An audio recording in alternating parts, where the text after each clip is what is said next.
Did you know that cornflakes were invented to stop people from masturbating? Well, I'm afraid there's more than a grain of truth in that story. Before Dr. John Harvey Kellogg came along, there was really no such thing as breakfast cereal. There wasn't even what we would call breakfast. We are on our way to the Kellogg's plant in Trafford Park in Stretford.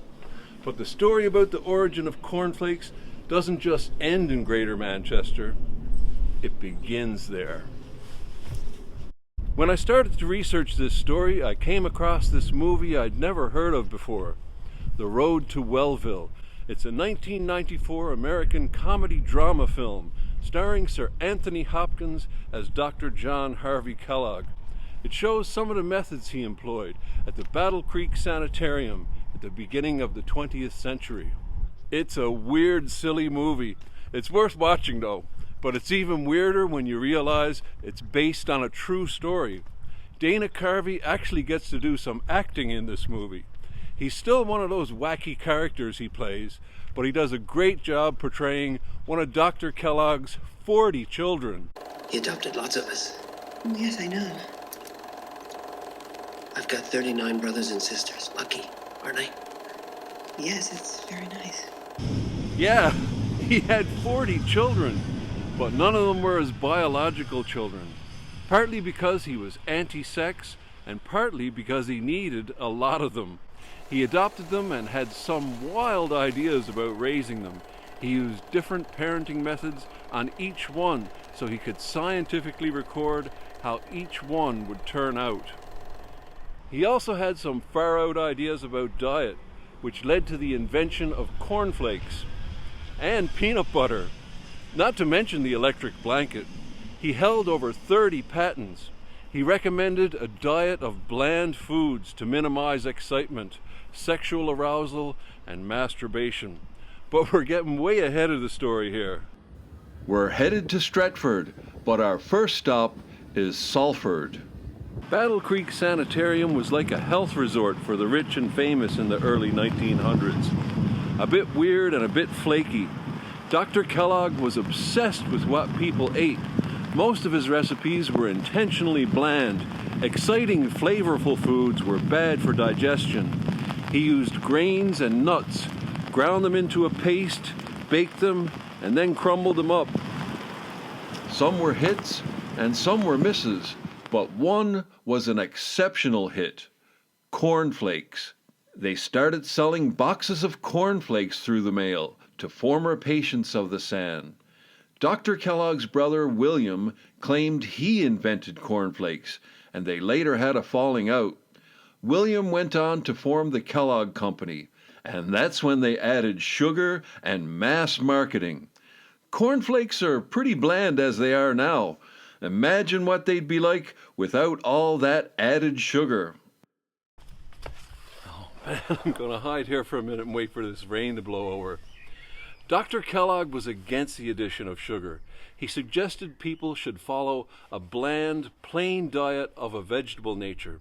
Otherwise you might get excited and start having sex, or worse, masturbating. Masturbation is the bottom sin of self-pollution. He not only saw sex as a sin, but it taxed the body and led to all manner of physical ailments. Of course, we're looking at this through 21st century eyes. Dr. Kellogg was a skilled surgeon and an early proponent of germ theory. He got some things right and he got some things wrong, like yogurt enemas. Oh, it's not going in that end, Mr. Lightbody. Well, I shouldn't really say that. I haven't really looked into the efficacy of squirting yogurt up your rear end. If you haven't figured it out yet, cornflakes are a vegetarian dish, if you can call it a dish. Dr. Kellogg was a vegetarian. Well, not really. Vegetarian wasn't a word yet. If you were a vegetarian in America in the 1800s, you were a member of a very small community, and you were probably called a Grahamite. Sylvester Graham. You know, the Graham cracker guy. John Harvey Kellogg was responsible for the early printing of Graham's writing, and it inspired Kellogg's later philosophy. Graham was inspired by and a friend of William Metcalf, a minister of the Bible Christians. They called themselves Cowherdites. They moved to America to spread the teachings of William Cowherd. Cowherd is the man responsible for vegetarianism in Western culture. In 1800, William Cowherd moved to Salford and started a new church called the Bible Christian Church. To become a member of the church, one had to sign a pledge to abstain from meat and alcohol. Their views were openly mocked. Well, I guess they still are by some. His followers were known as Cowherdites, but the ministers from the surrounding churches called it the Beefsteak Chapel, as if that's worse than Cowherdites. Their first church was built on King Street in Salford in 1809, and it was in use until about 1860, but it's long gone now, and there have been many things on this site since. But the graveyard is still here. The first burials on the site were in 1800, and by 1837 there were over 16,000 burials recorded here. But it wasn't only for the congregation, they also provided burials for the poor, free of charge. A few years ago they excavated the site and uncovered some of the grave markers. None of the stones were disturbed or bodies removed. The damage to the markers is from previous work on the site. They covered the stones with a layer of soil to protect them, and now it's this little green space.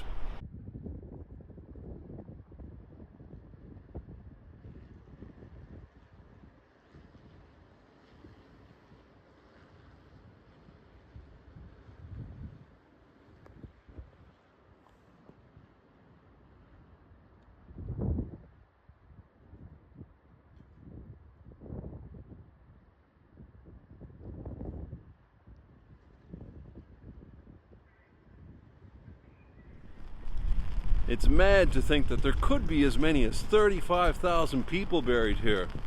And it seems strange to draw a line from Cornflakes to a church here in Salford. But it's true. Without William Cowherd, you'd never have heard of Cornflakes or Fruit Loops and Pop-Tarts. You probably never would have heard of Steve Jobs and iPhones either. Those things wouldn't exist without mass marketing. And that's another invention of Kellogg. That's why we all know about Kellogg's Cornflakes, because it was the first company to really do mass marketing. It's crazy, but there's kind of a direct line from your iPhone to this graveyard here in Salford. But I think we better get out of this rain and back to the tram and to the Kellogg plant in Stretford before it closes.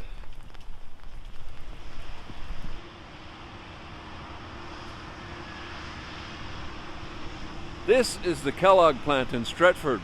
We're only a few miles from the church site back in Salford. Legend has it that the site was chosen because the American director who chose the site was a fan of Shakespeare and didn't know the difference between Stratford and Stretford. But that's probably wishful northern thinking. It's more likely because it was ideally situated near vital transport links and a skilled labor force. It's the largest cornflakes producer in the world. It was officially opened in 1938 by Mrs. Millward after winning a competition to find the UK's most typical housewife. A few minutes later, the Second World War started, and there was no longer a steady supply of grain. They started to produce alternatives like wheat flakes, but they still made Rice Krispies. But due to restrictions, they were only available in the Northwest and the Midlands. There was only one Londoner who got to hear the familiar and welcomed snap, crackle and pop. Trafford Park was the world's first and largest industrial park. They didn't only make cornflakes here, they made things like the Rolls-Royce Merlin engines for Spitfires and Lancasters, and as a result, it was heavily bombed during the war. Kellogg's formed its own Home Guard unit, an ambulance service, and ARP. After the war, they started a homegrown version of mass marketing, targeting their own. Send in 2 Rice Krispie box tops and get an official Beatles fan club badge, and we'll send it along with love from us to you. The royal family has been to visit many times, But when Margaret Thatcher came to visit in 1982, many workers dropped tools and walked out in protest. Unfortunately, after nearly 90 years, there's talk of shutting the plant down.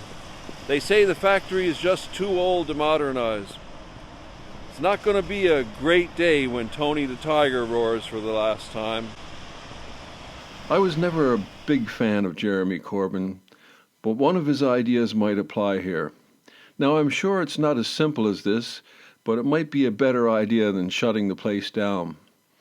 Whenever a company is sold off or shut down, in this case, I guess, the idea was the government would help the workers by backing the loan to buy the business, a sort of workers' co-op.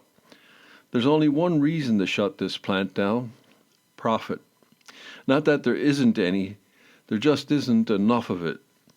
This plant will start up somewhere else overseas, somewhere with cheap labor, and that's it. It's gone.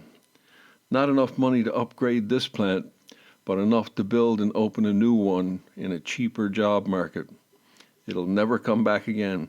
Hundreds of jobs will be lost, probably thousands.